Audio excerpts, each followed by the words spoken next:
పిల్లలు కూడా వేయకుండా ఒక పిల్లలు కూడా మానేశారనుకోండి, మీరు మాత్రమే ఎవరు కేకలు పెడతారు? రాళ్ళు కేకలు పెడతారు. దేవుడికి స్తోత్రం, అందులో స్తోత్రం చెల్లించుదాం. హల్లెలూయా.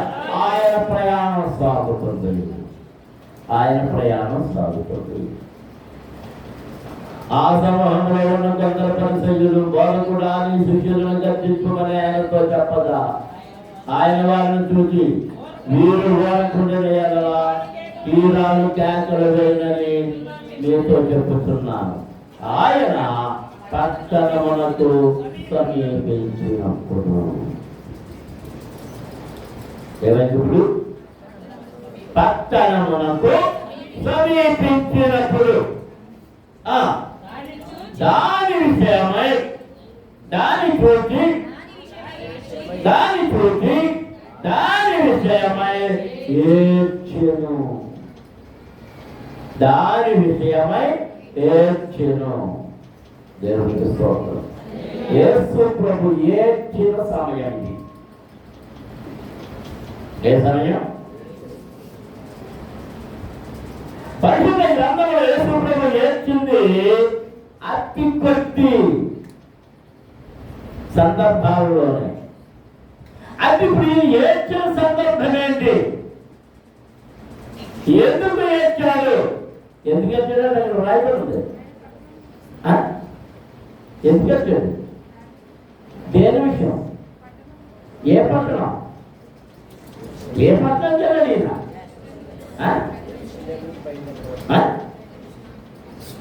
పేరు చెప్పడం తాగా ఉంటుంది.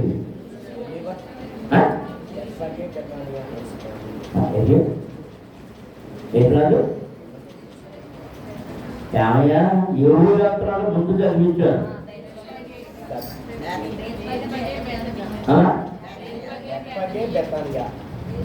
అక్కడి నుంచి వచ్చేసాడమ్మా తల్లి.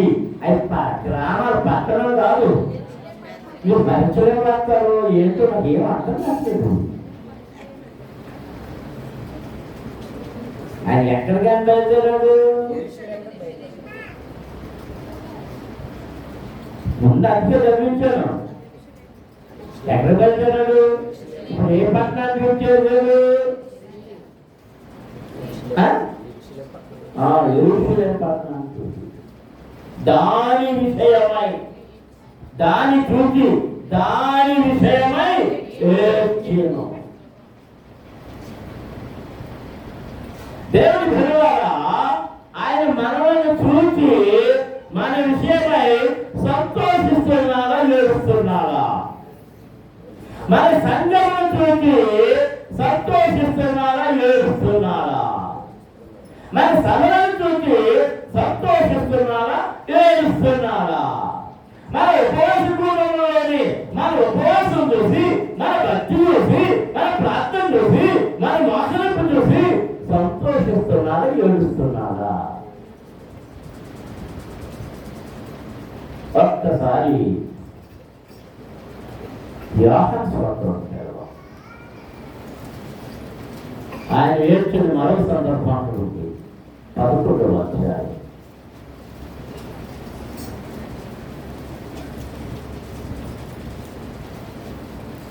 33వ వచనం నుండి 11వ అధ్యాయం 33. ఆమె ఏడ్చుటయు ఎవరనే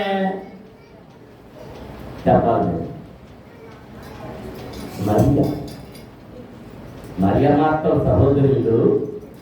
వారిలో మరియ ఏడ్చుడు చూసి ఆమెతో కూడా వచ్చిన యూదులు ఏడ్చుటయు యేసు చూసి కలవరపడి ఆత్మలో మూలుగుతూ అతన్ని ఎక్కడ ఉంచినగా వారు ప్రభువా వచ్చి చూడమని ఆయనతో చెప్పి యేసు కన్నీళ్లు విడిచెను.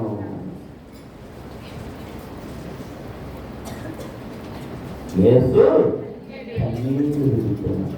బైబిల్ గ్రంథంలో ఉన్న వచనాన్నింటిలోనూ అతి చిన్న వచనం ఇది.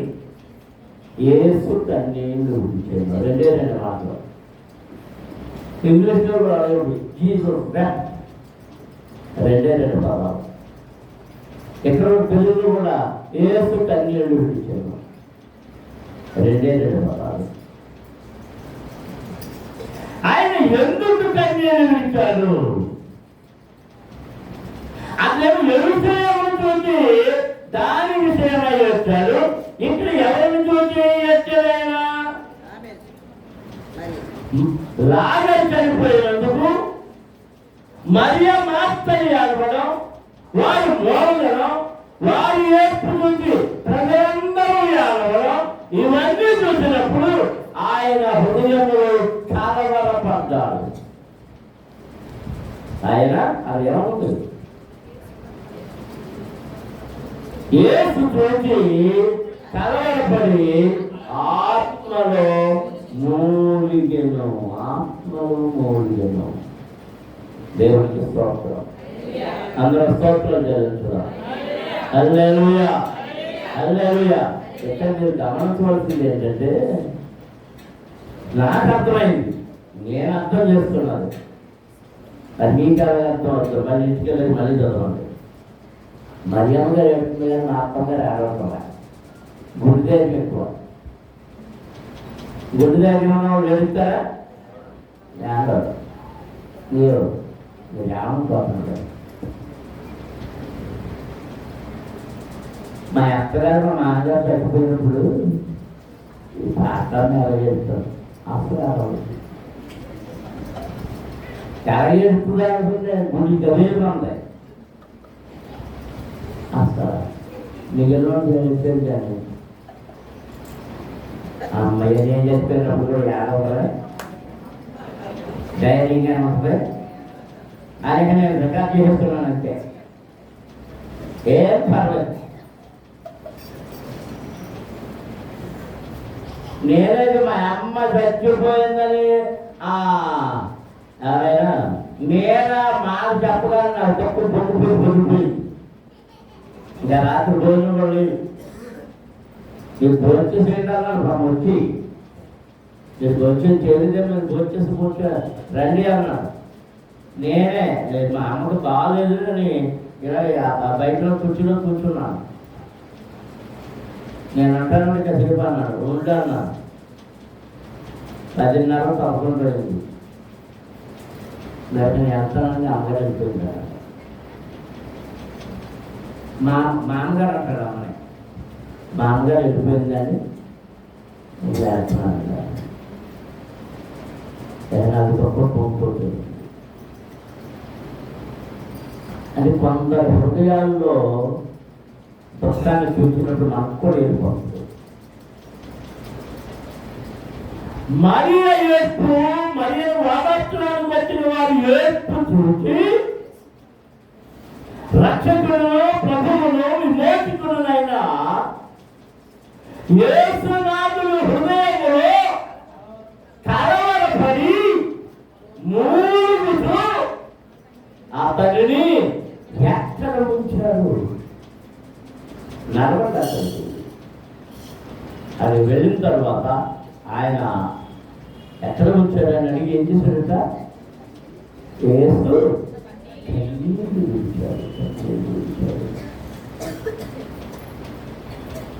ఆయనకి ఏమి జ్ఞాపకం వచ్చింది? బహుశా లాజరు యొక్క ప్రేమ గుర్తొచ్చాడు, లాజరు యొక్క కార్యములు గుర్తొచ్చుంటాయి. లాజరు ఇతరులను ఎలాగూ పలకరించేవాడు, అందరితో ఎలా సమాధానంగా ఉండేవాడు, అవన్నీ గుర్తొచ్చుంటాయి. యెరూషలేము పట్టణం గురించి కూడా ఆయన ఏమంటున్నాడు? అక్కడ ఎవరు భయపడుతుంది? ఎందుకు వచ్చాడు? నీవును ఈ దినమైందైనను సమాధాన సంబంధమైన సంగతులను తెలుసుకొని నీకెంతో యెరూషలేము గురించి ఎందుకు వచ్చాడంటే యెరూషలేములో సమాధానము లేదు. యెరూషలేములో అవిధేయులు ఎక్కువైపోయారు. యెరూషలేములో తిరుగుబాటుదారులు ఎక్కువైపోయారు. యెరూషలేములో దేవుణ్ణి ప్రేమించే వారు తక్కువైపోయారు. సకలా దేవుని పిల్లలారా, నీ దేవుడు నిన్ను చూస్తున్నాడు, నీ మనస్సును చూస్తున్నాడు, నీ హృదయం చూస్తున్నాడు, నీ కుటుంబంలో తను చూస్తున్నాడు, సంఘంలో చూస్తున్నాడు. ఎవరు ఎలాంటి వారు, ఎవరి భక్తి ఎలా ఉందో, భక్తి భక్తి, నామకార్థమైన భక్తి, దొంగ భక్తి, అవిశ్వాసం ఎలాంటిదో, ఆ భక్తులు ఎలాంటిదో, ఆ నమ్మకం ఎలాంటిదో, ఆ భర్గ ఎలాంటిదో, వారి ఆలోచన ఎలాంటివో, వారి హృదయ తలంపులు ఎలాంటివో ఆయన వాటన్నిటినీ చూస్తున్నాడు. ఆయనను బాధ పెట్టేదిగా ఉన్నాయి, ఆయనను కలవర పెట్టేదిగా ఉన్నాయి, ఆయనను ఏర్పించేదిగా ఉన్నాయి కనుక ఆయన ఏం చేస్తున్నాడట, ఆ పట్టణమున చూసి ఇప్పటికైనా నీవు సమాధానము కలిగి ఉన్నవాని ఏడుస్తూ ఉన్నాడు. పిల్లలారా, మీరు ఎంతవరకు సమాధానం కలిగి ఉన్నారు? నీ కుటుంబంలో సమాధానం ఉన్నదా? నీ ఇంటి ప్రతి వారితో సమాధానం ఉన్నదా? నీ అన్నదమ్ములతో సమాధానం ఉన్నదా? అక్క చెల్లెళ్ళతో సమాధానం ఉన్నదా? తోటికోళ్ళతో సమాధానం ఉన్నదా? మీ అత్తగారితో సమాధానం ఉన్నదా? మీ కోడలతో సమాధానం ఉన్నదా? ఇరుగు పొరుగులతో సమాధానం ఉన్నదా? సమాధాన సంబంధమైన సంగతులను జ్ఞాపకం చేసుకోవాలి. ప్రభు చెప్పినట్టుగా నీ శత్రువులను ప్రేమించగలుగుతున్నావా? పరలోక ప్రార్థన ఎంతమంది కూర్చొని చెప్పండి, చేయొద్దు. చెప్పండి ఆ ప్రార్థన.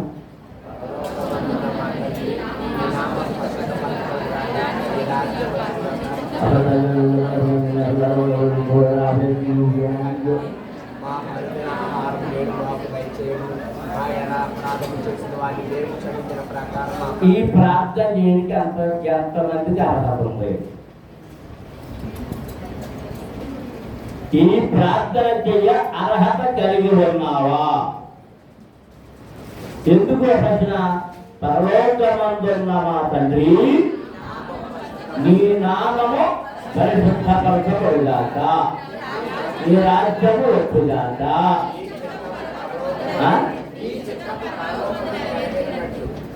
ఎక్కడ నెరవేరుతున్నట్లు ఆయన చెప్పు, అక్కడ నెరవేరుతుంది. భూమి ఎందు మాత్రం మనం నెరవేర్చడమే. భూమి ఎందు నెరవేరుగాక. మా అనుదినాహారం కూడిగా మా అనుదినాహారం మాకు దయచేయము.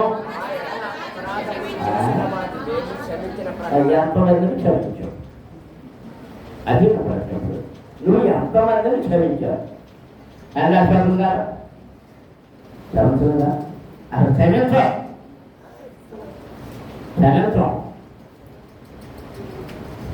ఎంతమందిని క్షమించాం?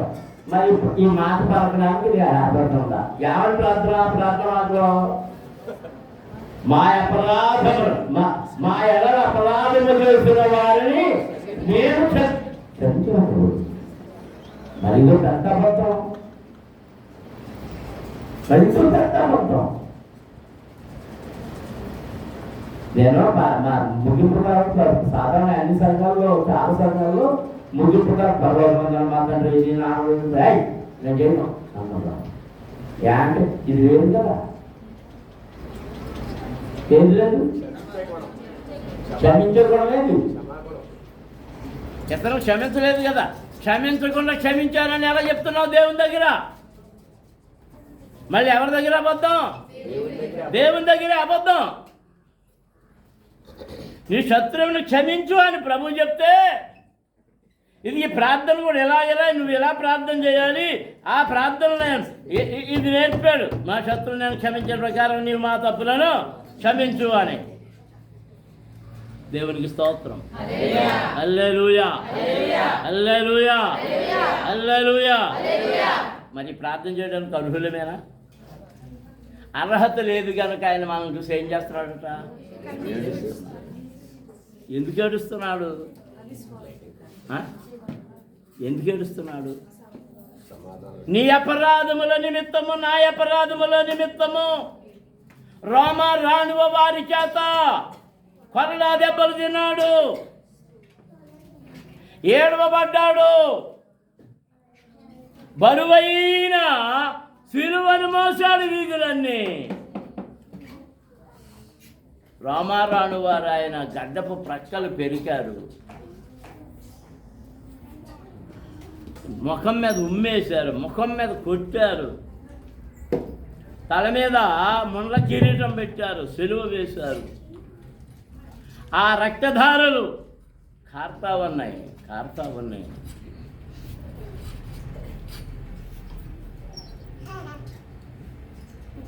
ఆ రక్తపు ధారలే మనలను పవిత్రం చేసింది.